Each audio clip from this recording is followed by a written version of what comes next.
So,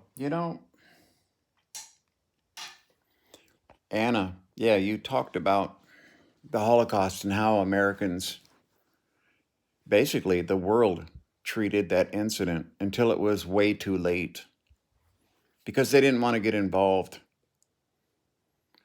So, propaganda. Propaganda is something all Americans should understand, but they don't for some reason. So, Columbus Day.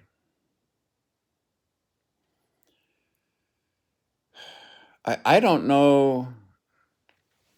I don't know if there is a bigger mass murderer in the history of our country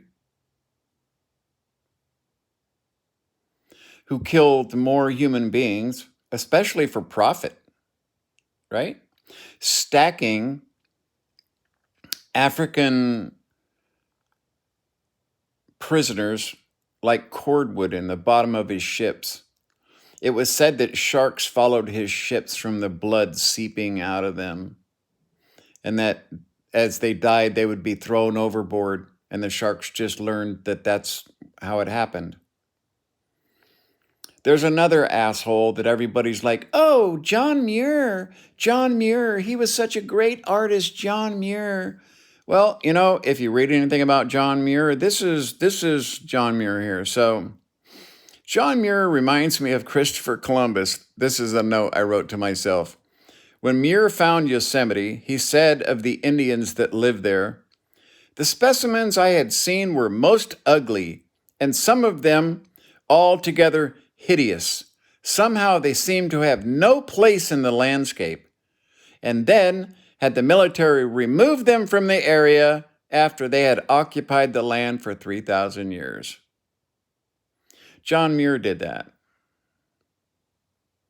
He had the military remove them from Yosemite.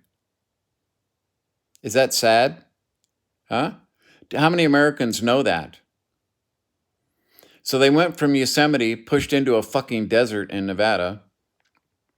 Thank you, John Muir.